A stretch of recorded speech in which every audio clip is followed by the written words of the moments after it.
Je vais dire un petit mot sur le lien amour et vie, le lien union-procréation, qui est un élément très important, qu'on a du mal aujourd'hui à comprendre finalement parce qu'on peut s'en séparer assez facilement par la technique. Et pourtant, on est créé ainsi, il y a un lien très puissant entre ces deux dimensions amour et vie. Et l'Église nous dit même que c'est un lien indissoluble, que Dieu a voulu et que l'homme ne peut rompre de son initiative entre les deux significations de l'acte conjugal, l'union et procréation. C'est dans Humaine et Vitae. En fait, moi j'explique souvent qu'on aurait pu être créé finalement avec deux gestes. Un pour se donner beaucoup d'amour et de plaisir, et puis un pour transmettre la vie. Je ne sais pas, imaginons qu'en se touchant l'oreille d'une certaine manière, pendant un certain temps, tac, il y a un enfant qui arrive. Mais c'est pas comme ça qu'on est créé. C'est au cœur d'un acte de don total et de communion très intime que jaillit la vie. Et donc, il y a comme une unité très profonde entre ces deux dimensions. Et si on dissocie ces deux dimensions, c'est comme si on portait atteinte quelque part à l'unité de notre personne, même si on n'en a pas conscience, même si on ne s'en rend pas compte.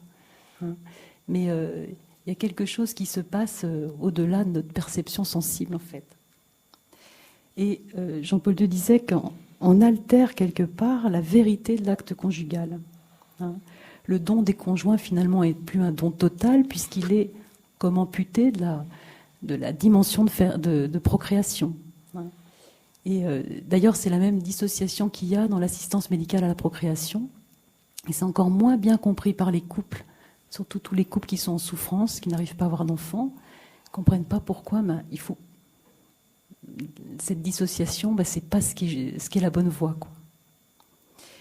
Et en fait, c'est un petit peu comme si les épouses disaient je me donne à toi, quand on dissocie, je me donne à toi, mais sans mes spermatozoïdes, ou je t'accueille, mais sans tes ovules, sans cette partie qui est quand même très importante de notre personne, qui est cette partie qui permet de transmettre la vie, qui fait partie de notre personne complètement.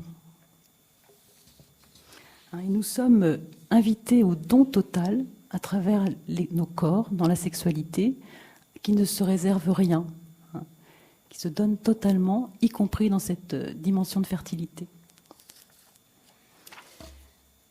Alors, la capacité de donner la vie, ça ne veut pas dire faire un bébé à chaque acte sexuel. C'est pas ça. Des fois, c'est comme ça que c'est interprété. Donc, c'est pour ça que je reprends ça. De toute façon, dans un cycle féminin, il y a des moments où ça marche pas, c'est inopérant. Alors c'est vrai que quand on utilise un moyen de contraception, qu'on choisit de ne pas avoir d'enfant, donc, eh bien on empêche artificiellement ou par un moyen technique la transmission de la vie. C'est-à-dire qu'on agit volontairement et par un moyen technique au niveau structurel de ce lien amour et vie. Et quand, avec la connaissance de signes de fertilité, on apprend à connaître les périodes fertiles et infertiles, eh bien là, on ne va pas volontairement, par un acte technique, empêcher de transmettre la vie. Par contre, le couple choisira de ne pas s'unir en période fertile. C'est-à-dire qu'il n'y aura pas d'acte sexuel pendant cette période-là. Et pendant l'autre période infertile, eh bien, la fertilité, là, elle est inopérante.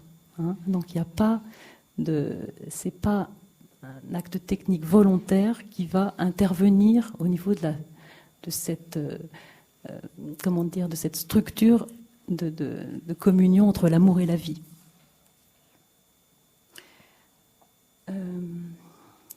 Voilà, Paul VI disait, c'est en sauvegardant ces deux aspects essentiels, union et procréation, que l'acte conjugal conserve intégralement le sens de mutuel et véritable amour et son ordination à la très haute vocation de l'homme à la paternité.